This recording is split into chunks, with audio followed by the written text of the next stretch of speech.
Iran का supreme leader Ali Khamenei मारा जा चुका है। मतलब ये जो अमेरिका और इजराइल ने मिलकर बड़ा वाला हमला किया ना ईरान के ऊपर, जहां पर ईरान के अलग अलग ठिकानों पे कई सारी मिसाइलें गिराई गई, उसी हमले में ये भाई साहब मारे जा चुके हैं।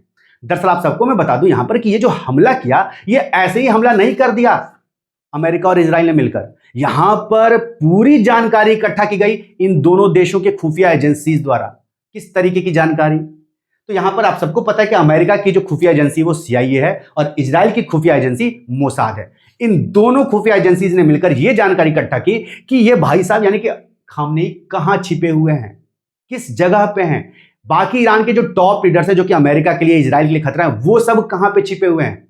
ये जो ईरान परमाणु हथियार बनाने के लिए साजो सामान इन्होंने रख रखा है, वो कहां पे रख रखा है। तो ये जब सारी जानकारी कहीं ना कहीं इनके पास इकट्ठा हुई खुफिया एजेंसीज के जरिए, उन जानकारियों पे कंफर्मेशन का मुहर रहे कि हाँ भैया ये जानकारी सही है, उसके बाद अमेरिका और इजराइल ने मिलकर बड़ा वाला यहां पर हमला किया। उससे पहले अमेरिका इजराइल क्या कर रहे थे? ईरान को बातों में फंसा रखा था भाई। ये लोग इन पे मीटिंग खेल रहे थे कि आओ हम तुमसे मीटिंग कर लेते हैं, हम तुम पे हमला नहीं करेंगे, बातों के जरिए हम लोग सुलझा लेंगे। लेकिन ये सब इनकी चाल थी। ये लोग केवल बीच में जानकारी इकट्ठा कर रहे थे और पूरी प्लानिंग कर रहे थे कि कब कैसे हमला करना है। और लास्टली जब जानकारी मिली, सब कुछ कंफर्म हो गया, तो इन्होंने एक भयानक हमला किया ईरान के अलग अलग जगहों पे। और लास्टली उस हमले में एक बहुत बड़ा लीडर, इनफैक्ट सबसे बड़ा लीडर ईरान का मारा गया। इनके अलावा और भी कई सारे बड़े लीडर मारे गए, जैसे कि IRGC के जो चीफ हैं वो मारे गए, खबरें के डिफेंस मिनिस्टर मारे गए, कई सारे मासूमों की भी जानें गई हैं। लेकिन जो सबसे बड़ी खबर बन के आई कि ये भाई साहब जो कि गले की हड्डी पिछले 47 सालों से अमेरिका और इजराइल के लिए बने हुए थे, ये इनका खात्मा कर दिया है अमेरिका और इजराइल ने। बिल्कुल छोटी कहानी अगर मैं आप लोगों को सुनाऊं कि आखिर अमेरिका इजराइल इनके पीछे इतना क्यों पड़ा हुआ।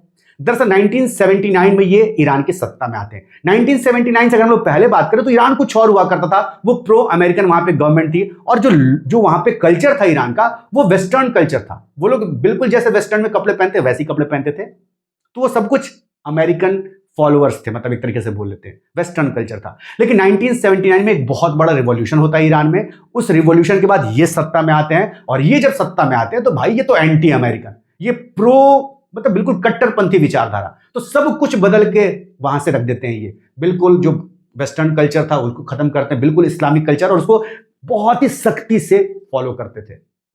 और चूंकि एंटी अमेरिकन थे तो अमेरिका के खिलाफ आए दिन ये काम करते रहते थे। कई सारे खबरें की, मतलब खबरें क्या, कई सारे अमेरिकन की इन्होंने, इजराइलियों की इन्होंने हत्या करवाई, उसमें इनका हाथ रहा। इनफैक्ट अगर हम बात करें तो कई सारे ईरान के लोग इन्होंने मार डाले, हजारों भाई। पिछले कुछ समय में 32,000 से ऊपर ईरानियों का हत्या कर दिया गया, कुछ लोगों को टांग दिया गया, कुछ लोगों को मौत के घाट उतार दिया गया अलग अलग तरीकों से। क्यों? क्योंकि वो लोग इनके शासन के खिलाफ जो है वो बहुत बड़ा प्रोटेस्ट किए थे। तो लोग तब से, ईरान के लोग उम्मीद जगाए बैठे थे कि भाई साहब हम जो इतना बड़ा प्रोटेस्ट कर रहा है, अमेरिका बोल रहा है कि उसका साथ देगा, शायद अब अमेरिका हमला करे, अब अमेरिका हमला करे। लेकिन तब अमेरिका ने हमला नहीं किया, अब जाकर इन्होंने हमला किया। तो चूंकि खामनेई प्रो अमेरिकन नहीं थे, बिल्कुल एंटी अमेरिकन थे। आए दिन इनका बयान आते रहता था कि death to Israel, death to America, ये चीजें लगातार ये लोग बोलते रहते थे, इनके समर्थक बोलते रहते थे। तो ये सारी चीजें थी, ऊपर से लोग परमाणु हथियार बनाने के करीब पहुंच रहे थे, जिसका नतीजा यह रहा लास्टली कि अंततः ये बड़ा कदम उठाया अमेरिका और इजराइल ने, और इस पर बड़ा वाला जो हमला किया इस बार ये लोग बिल्कुल नहीं झुके, इसमें खामनेई मारा गया।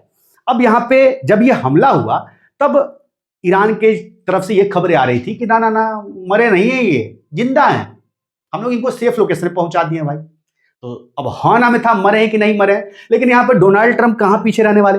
डोनाल्ड ट्रंप ने बोला कह रहे मर गए भाई, हमें कंफर्म पता है मर गया। तो इस तरीके की कुछ बातें लिखी अपने सोशल मीडिया अकाउंट से डोनाल्ड ट्रंप ने, जहां पर लिखा कि हिस्ट्री का सबसे एविल आदमी खामनेई मारा जा चुका है। तो ये जो है कंफर्म किया डोनाल्ड ट्रंप ने। वैसे भी डोनाल्ड ट्रंप आजकल बहुत कंफर्म करे, एकदम अलग मोड में चल रहे हैं भाई डोनाल्ड ट्रंप, फुल मोड में।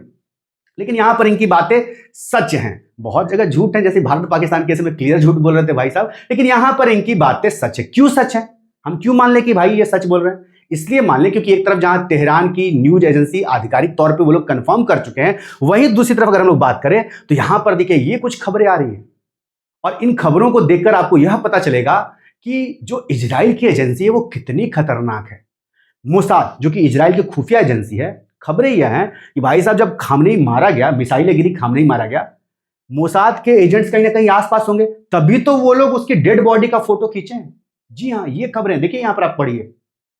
वो लोग डेड बॉडी का फोटो खींचे या फिर जो वीडियो वगैरह जो कुछ भी बनाएंगे वो लोग वो काम किए हैं, वो कंफर्म किए हैं अपने से। फोटोज वीडियो जो भी वो लोग भेजे होंगे वो लोग डोनाल्ड ट्रंप को भेजे, अपने देश में भेजे, इजराइल में भेजे, और फिर जो है ये बात कंफर्म हुई कि हाँ भैया ये मारा गया है। तो आप तो समझ सकते हैं कि किस तरीके से इजराइल की जो एजेंसी है वो काम करती है। अब खामनेई केवल नहीं मारे गए हैं, इनके कई सारे टॉप लीडर्स मारे गए हैं, जैसे कि खबरें की आईआरजीसी के जो चीफ हैं वो भी मारे गए हैं, इनके डिफेंस मिनिस्टर भी मारे गए। इसके अलावा खामनेई जहां पर छिपे हुए थे वहां पर इनकी बेटी थी, इनका दामाद था और इनका ग्रैंडसन था। ये सब उस हमले में मारे गए हैं। एंड ऑब्वियस सी बात है, जब इतना बड़ा हमला होगा तो कहीं ना कहीं ईरान की सरकार तो बौखलाएगी ही बौखलाएगी। तो ईरान की सरकार यह बोले कि भाई साहब अपन तो यहां पर बराबर में बदला लेंगे, तुम ये मत सोचो कि खामनेई को मारकर तुम जीत गए हो, अब हम तुम पे और बड़ा वाला हमला करेंगे जो कि तुमने शायद सोचा नहीं होगा। अब यहां पर जब ये खबरें आई कि खामनेई मारा गया है तो देखिए किस तरीके से ईरान के अंदर भी लोग बटे हुए। जब खबरें आई तो कुछ तो इनके भी समर्थक होंगे, इनके समर्थक वहां पर मस्जिद में पहुंचकर जो है वो पूरा रो गा रहे हैं भाई कि ये क्या कर दिया अमेरिका ने, अमेरिका इजराइल को गरिया रहे हैं, भर भर के गरिया रहे हैं। तो जो इनके समर्थक हैं वो गाली दे रहे हैं। वहीं बात करें तो जो आप यहां पर देखिए जो इनके विरोध में थे, ईरान के अंदर जो आज की युवा है वो इनके विरोध में थी, क्योंकि जो बिल्कुल कट्टरपंथी विचारधारा उसको ये लोग मानना नहीं चाहते, बिल्कुल नहीं मानना चाहते। तो ऐसे जो लोग हैं वो लोग खबरें कि देखिए वो लोग सेलिब्रेट कर रहे हैं भाई, इनकी मौत को वो लोग सेलिब्रेट कर रहे हैं। इसी बीच बात करें यहां पर तो आप देख सकते हैं यहां पर कि जो ईरान के अंदर जो मस्जिद है वहां पर देखिए कुछ खबरें आई कि मस्जिदों की लाइट बुझा दी गई, वहां पर मस्जिद के अंदर जो है लाल बल्ब जला दिए गए, और ये माना जा रहा है कि जो ऐसा ईरान कर रहा है वो यह दिखाने के लिए कर रहा है कि भाई साहब अब हम खून में रंग देंगे। बिल्कुल बौखलाया हुआ है, और ये कहीं ना कहीं एक संदेश दे रहा है अमेरिका और इजराइल को कि भाई साहब अब तुम बच के रहो, अब हम तुम पे और भयानक वाला हमला करेंगे। तो ये जो अमेरिका और इजराइल ने हमला किया उसके बाद हमने देखा कि ईरान ने भी रिटेलिएट किया, ईरान ने भी इजराइल के ऊपर जो है बैलिस्टिक मिसाइल से चलाई। इसके अलावा जो अमेरिका के सैन्य ठिकाने हैं गल्फ कंट्रीज में वहां पर कई जगहों पे हमला कर दिया ईरान भाई। तो ईरान फिलहाल पीछे हटने को तैयार नहीं है, लेकिन कब तक पीछे नहीं हटेगा ये देखने वाली बात है, क्योंकि एक तो सुप्रीम लीडर मारा जा चुका है, दूसरा अब रसिया और चाइना किस हद तक ईरान का साथ देंगे ये देखने वाली मेन बात होगी, ये मेन देखने वाली बात होगी। इसके अलावा जो एक और बहुत बड़ी अब खबर आ रही है वो यह आ रही है कि सऊदी अरेबिया, इसने अमेरिका के ऊपर दबाव बनाया था बहुत ज्यादा बीते कुछ समय से कि भाई साहब तुम ईरान पे हमला करो, तुम ईरान पे हमला करो। अब ये खबर कितनी सच है कितनी झूठी ये नहीं पता, लेकिन देखिए आप लोग यहाँ पर ये खबर आ रही है कि भाई साहब ट्रंप को फोन करके सऊदी अरेबिया ने दबाव डाला कि भाई तुम हमला करो। अब मुझे ये समझना है कि सऊदी अरेबिया क्या इतना दबाव डाल सकता है अमेरिका पे भाई?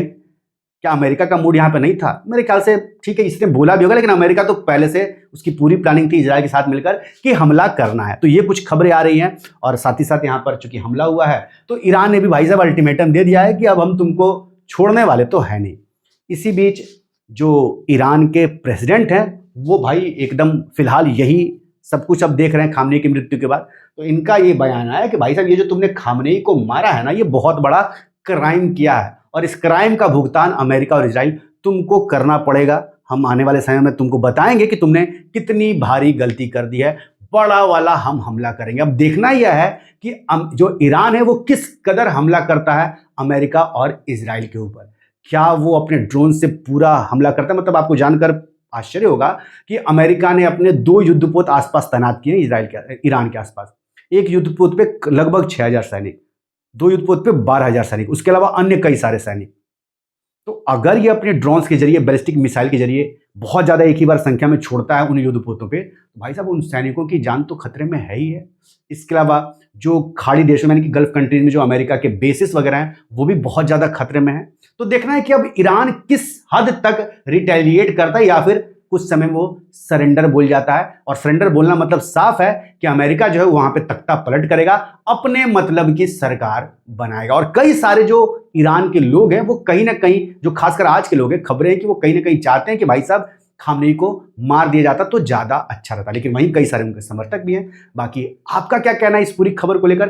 अपनी राय जरूर कमेंट करिए, और लेटेस्ट हर अपडेट के लिए हमारा चैनल जो नया है उसको फटाफट सब्सक्राइब कर लीजिए।